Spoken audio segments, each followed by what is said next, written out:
Voice of మన్యాసునికి స్వాగతం సుస్వాగతం. ఎంకిపెళ్ళి సుబ్బిచావుకు వచ్చిందని చెప్పేసి తెలుగులో ఒక పాపులర్ సామెత ఉంది. సరిగ్గా తమిళనాడులో విజయం ఇక్కడ పవన్ కళ్యాణ్ ట్రోల్కి కారణం అవుతుంది. నిజానికి విజయ్తో ఇటు పవన్ కళ్యాణ్ని అటు జగన్ని పోలి చూస్తున్నారు. అంటే పాజిటివ్గా అయితే జగన్ పోలి చూస్తున్నారు, నెగిటివ్గా అయితే పవన్ కళ్యాణ్ పోలి చూస్తున్నారు. పవన్ కళ్యాణ్ని విజయ్ని ఎందుకు పోలి చూస్తున్నారంటే ఇద్దరు సూపర్ స్టార్లే. తమిళనాడులో విజయ్కి ఎంత ఫ్యాన్స్ ఫాలోయింగ్ ఉందో మరి తెలుగులో చూస్తే పవన్ కళ్యాణ్ కూడా అంత ఫ్యాన్ ఫాలోయింగ్ ఉంది. సో ఇద్దరు సినిమా రంగం నుంచి రావడం ఒక కారణం అయితే, ఇద్దరు పార్టీలు పెట్టడం, రాజకీయాల్లోకి రావటం, అందుకే వీళ్ళిద్దరిని పోలి చూస్తున్నారు. అట్ ద సేమ్ టైం విజయ్ని జగన్ని కూడా పోలి చూస్తున్నారు. విజయ్కి జగన్కి పోలి చూడడం ఎందుకంటే విజయ్ అక్కడ జగన్ని ఫాలో అయ్యాడు అని కొంతమంది అంటున్నారు. అంటే డ్రెస్సింగ్ సెన్స్ కానీ, మాట్లాడే విధానం కానీ, లేదా డైలాగ్స్ కానీ, అంటే సింగిల్గా వస్తుంది అన్న డైలాగ్స్ కానీ సేమ్ జగన్ని ఎలా అయితే ఇక్కడ చెప్తుంటాడో అలాగా అక్కడ విజయ్ చెప్పడం. అంతేకాకుండా ఒక తెలుగు వాళ్ళు ఎక్కువగా ఉండేటువంటి ఒక ఏరియాలో ఆయన ఏం చేశాడంటే, ఎవరో అభిమాని జగన్ ఫోటో ఇస్తే జగన్ ఫోటోని పట్టుకొని మొత్తం ప్రజలందరికీ చూపించడం, అంటే జగన్తో పాటు విజయ్ అనే ఫోటో చూపించడం, అక్కడ తెలుగు వాళ్ళని ఆకట్టుకున్నాడు అనమాట. నిజానికి అలా చూపించుకోవడానికి భయపడాలి అలా చూపించడానికి, ఎందుకంటే అక్కడ తెలుగు వాళ్ళు ఉన్నారు కాబట్టి అక్కడ చంద్రబాబు నాయుడు అభిమానులు ఉంటారు, పవన్ కళ్యాణ్ అభిమానులు ఉంటారు, జగన్ అభిమానులు ఉంటారు. కానీ చాలా స్ట్రాటజిక్గా అతను ఏం చేశాడంటే జగన్ ఫోటో చూపించాడు. దానికి కారణం ఏంటంటే అక్కడ ఏఐడిఎంకేకి మద్దతు ఇస్తుంది ఎవరు? బీజేపీ.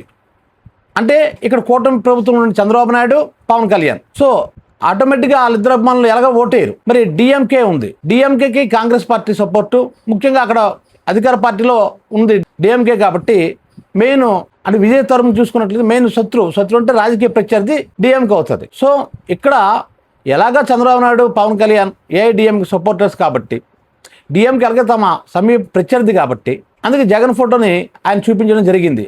అది చాలా అంటే ఒక వ్యూహాత్మకంగానే చేశాడు అతను. అట్ ద సేమ్ టైం జనాల్లో ఒక పుకారు ఉంది. అదేంటంటే అది పుకారో నిజమో తెలియదు, కానీ అదేంటంటే పవన్ కళ్యాణ్ బీజేపీతో కలిసిపో, అంటే బీజేపీతో పొత్తు పెట్టుకో, లేదంటే చాలా కష్టం, ఎందుకంటే నేను ఇక్కడ కూటమిలో ఉన్నాను. ఎందుకున్నానంటే మళ్ళీ మనం ఈసారిగా ఓడిపోయినట్లయితే మరొక 5 సంవత్సరాలు మన అభిమానులు మనతో పాటు ఉంటారని నమ్మకం ఏంటి? మన మీద ఒక నమ్మకం కోల్పోతారు వాళ్ళు. సో మన అభిమానుల్ని, మన కార్యకర్తలను రక్షించుకోవడం కష్టం అవుతుంది కాబట్టి మనం ఏదో ఒక పార్టీ అన్నను చేరిపోతే, ఒక పార్టీ అండతో మనం పోటీ చేస్తే మన గెలుపు అవకాశాలు ఉంటాయి. ముఖ్యంగా మన క్యాడరు అంటే చల్లాచెదురు రాకుండా మనతోటి ఉంటారు అని ఒక లెసన్ చెప్పాడని ఎవరు? పవన్ కళ్యాణ్.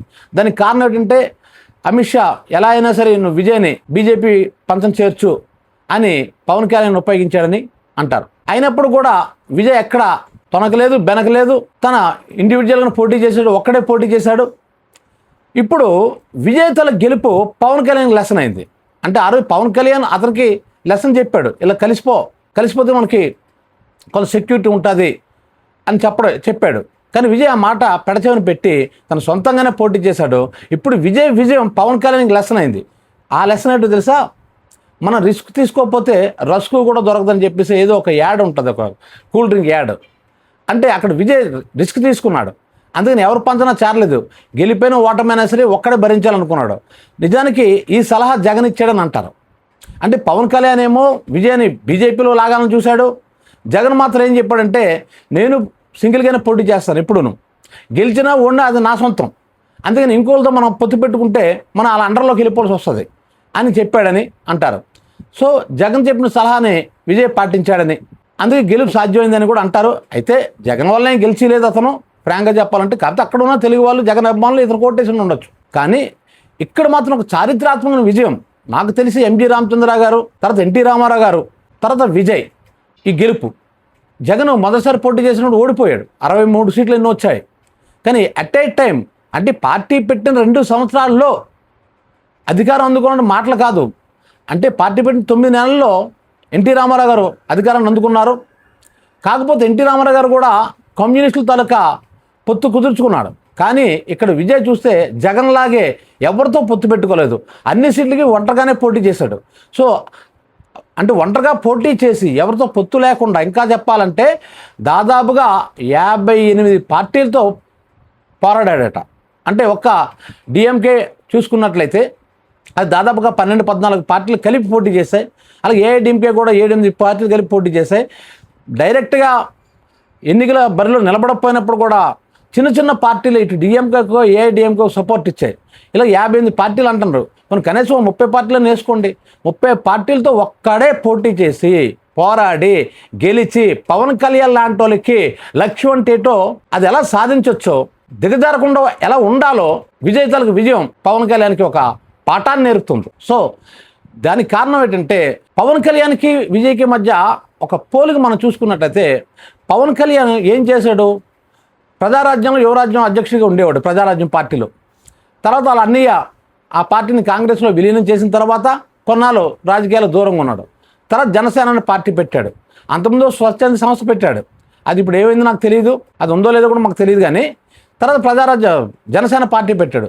జనసేన పార్టీ పెట్టి మొదటిసారి పోటీ చేయలేదు, కానీ చంద్రబాబు నాయుడు సపోర్ట్గా నిలబడ్డాడు.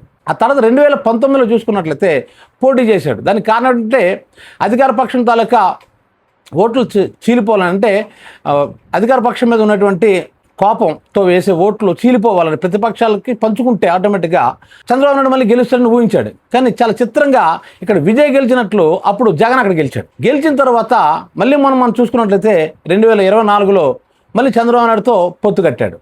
ఈ లోపున ఏం చేశాడంటే దాదాపు 10 పార్టీలతో కలిశాడు. దాదాపు 10 పార్టీలు అంటే చాలా పార్టీలు, ఇటు కమ్యూనిస్టులు కావచ్చు, లేదంటే బీఎస్పీ కావచ్చు, ఇవన్నీ అన్ని పార్టీలతో దాదాపు పొత్తు పెట్టుకున్నాడు అతను.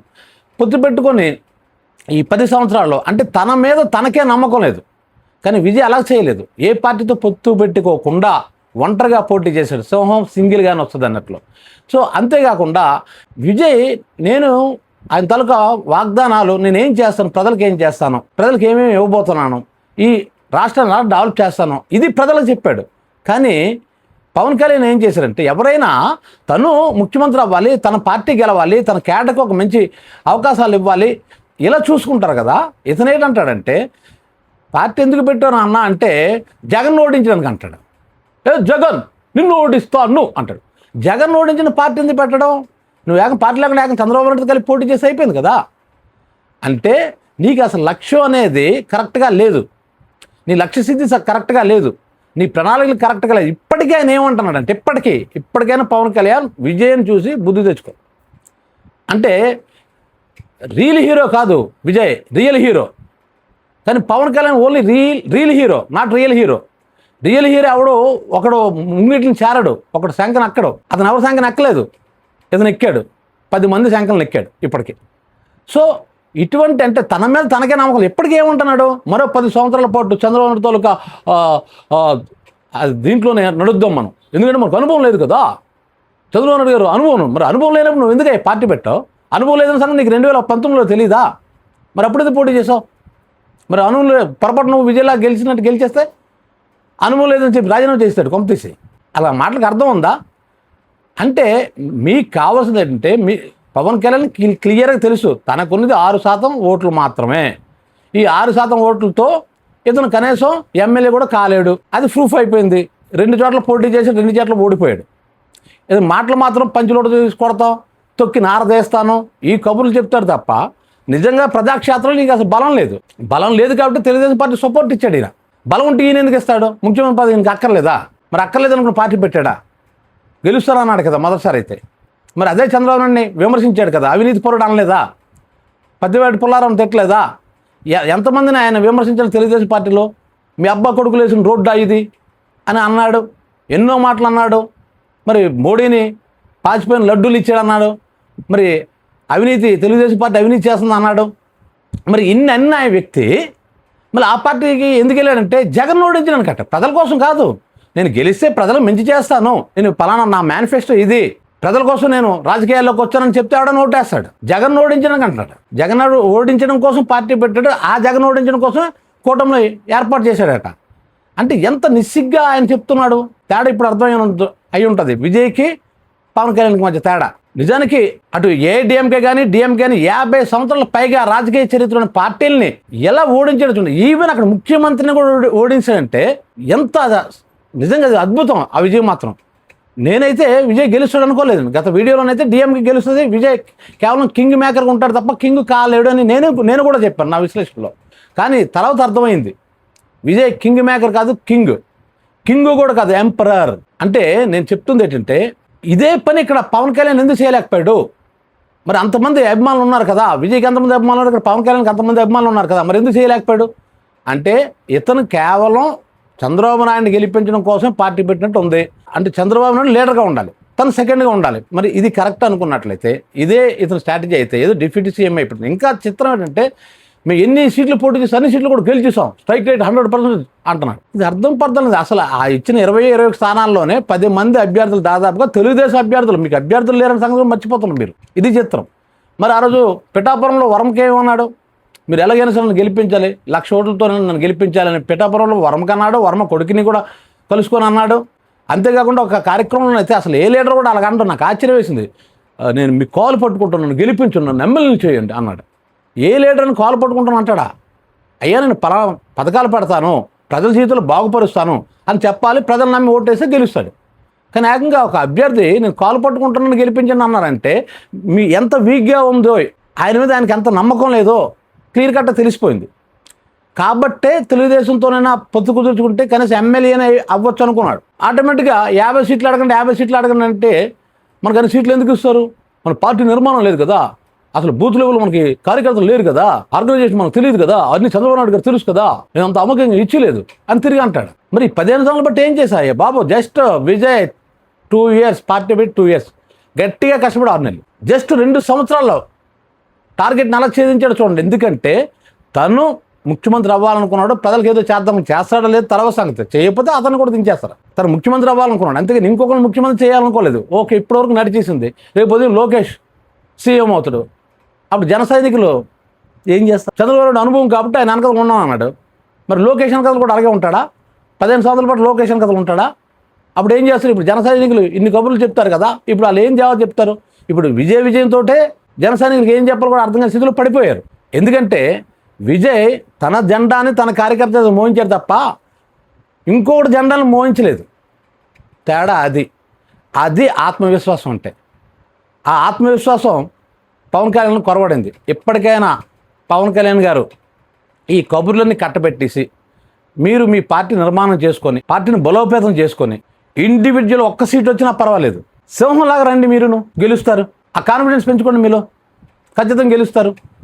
ఆ కాన్ఫిడెన్స్ మీరు కోల్పోయి మీరే కోల్పోవడం కాకుండా మీ కార్యకర్తలని కూడా బానిసలుగా కూలీలుగా తయారు చేసి ఎవడ జెండా పడితే ఆ జెండా మొయ్యమండం, అది కూడా బాండ్ రాసుకున్నట్లు చూడండి. మనం కొంతమంది బాండ్ రాయించుకుంటాం, ఇన్ని సంవత్సరం ఖచ్చితంగా ఉద్యోగం చేయాలనుకునే సంస్థలు, మా సంవత్సరంలో 5 సంవత్సరాలు 10 సంవత్సరాలు కంపల్సరీ ఉద్యోగం చేయాలి అని బాండ్ రాసుకుంటారు చూడండి. అలాగా 15 సంవత్సరాలు బాండ్ రాసుకొని నేను మీ జెండా మోస్తాను, మా కార్యకర్తలు కూడా మీ జెండా మోస్తారు అని బాండ్ రాసుకున్నట్లు చెప్తుండ్రు 15 సంవత్సరాలని. ఇప్పుడు విజయ్ ఇటువంటి వాళ్ళందరి తల కళ్ళు తెరిపించాడు. గెలవాలి అని బలంగా అనుకుంటే గెలుస్తాం, గెలవపోయినా ఒకవేళ ఓడిపోయినా ఓటమి గౌరవంగా ఉండాలి, ఖచ్చితంగా గౌరవంగా ఉండాలి. గెలిస్తే ఆ విజయం ఆనందాన్ని ఇస్తుంది, ఓడిపోయినా సరే ఆనందాన్ని అవ్వాలంటే నేను ఎవడు కాలు పట్టుకోలేదు, ఎవడు శంకన ఎక్కలేదు, నేను ఇండివిజువల్ ఫైట్ చేసిన ఓడిపోయినా అయినా పర్వాలేదు, ఇండివిజువల్ ఫైట్ చేసిన ఇండివిజువల్గా అన్న కాన్ఫిడెన్స్ విజయ్లో చూసాం. పవన్ కళ్యాణ్ గారు విజయ్ దగ్గర నేర్చుకుంటే తన జన సైనికులు కూడా గౌరవంగా ఉంటుంది, ఒక ఆత్మవిశ్వాసం కూడా కలగజేయాలి జన సైనికులు కూడా. మీరు అంటే ముందు మీరు ఆత్మవిశ్వాసాన్ని పెంపొందించుకోవాలి, ఆ విధంగా మీ పార్టీని ముందుకు తీసుకెళ్ళండి. ఈ వీడియో మీకు నచ్చినట్లయితే వాయిస్ ఆఫ్ మంజాస్కి లైక్ చేయండి, షేర్ చేయండి, సబ్స్క్రైబ్ చేయండి.